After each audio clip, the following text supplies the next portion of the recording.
So if you find yourself in a position where you need to install hardware, but you don't have access for a nut on the back side of it, that's where a nut rivet tool would come into play. So you'd have your appropriate size hole drilled, then you insert your nut rivet, and then compress that. And once you compress it, this will be its end game here. So your frame rail, or whatever you're mounting to, would be sandwiched in between that nut rivet. So let's get one installed now.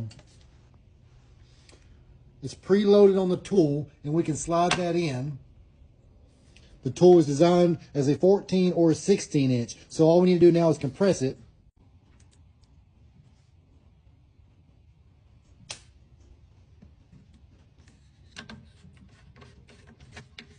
And now we can open our jaws back up and unscrew the threaded cap on the top, which will unscrew that stud back out of the unit.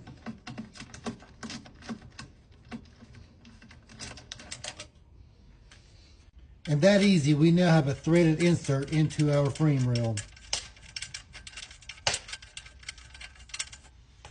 So you get the tool itself in a 14 or 16 inch, and you'll get several of the dies as well as the nut rivets here. So that's going to be a 3/8, 5/16, quarter inch, 10/24, M10, 8, and a 6 here. So this is actually the 14-inch model. And so you can pick the link down below to find out more details on them and see what's available. But right here, this is super easy to install. So as you see, to load this, you just spread the jaws open here, and you can use this back knob here to be able to rotate or clock it in the 12 o'clock position. Now, when you look at the particular key, the quarter 20 here, as you can see, it's got a clocked design on it, so it only fits in the tool one way.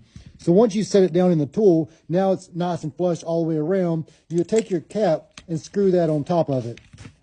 So once you get the cap screwed in, then you would move over to the quarter 20, screw that into the cap.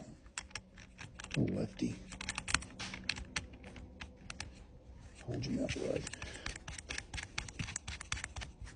And now you do not have room to actually load this until the jaws are actually open. So as I open the jaws, you'll see that actually start to grow. And when you compress it, that's basically what's happening, is that it's compressing and sandwiching just as you see here.